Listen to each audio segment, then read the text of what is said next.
Flight of the Navigator is a Disney-style science fiction film, mainly aimed at children, but brilliant for adults as well.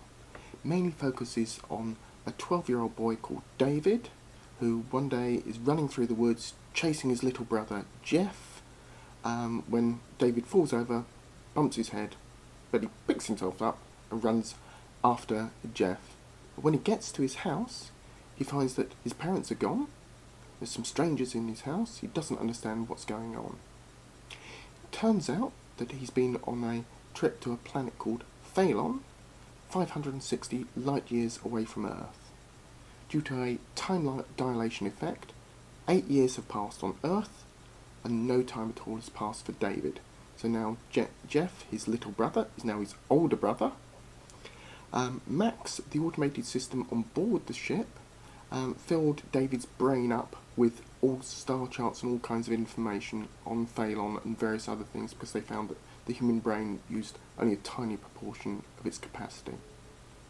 However, Max in the meantime has crashed the ship into some power lines and blanked out all his star charts.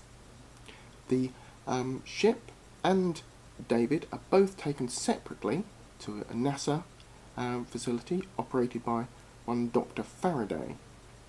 Dr. Faraday is interested in David and finds that he's actually linked to the ship.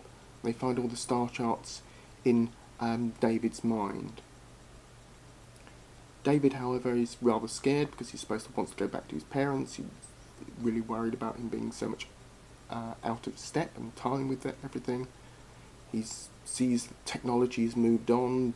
He doesn't understand music videos, which is quite interesting, seeing it set in the 80s now. New technologies moved so much further apart, and that what was once new technology is now very old technology. It's quite interesting still seeing that from this point of view. David also meets a friendly assistant from NASA, played by Sarah Jessica Parker in one of her very first films. However, a lot of the interesting things happen then when David gets on board the ship and they run around trying to get home. I won't spoil too much of the plot, but that's where the plot really gets interesting. Some of the music is really quite good. Things from the Beach Boys with Get Around really kind of rocks it when he's jetting around trying to find his way home.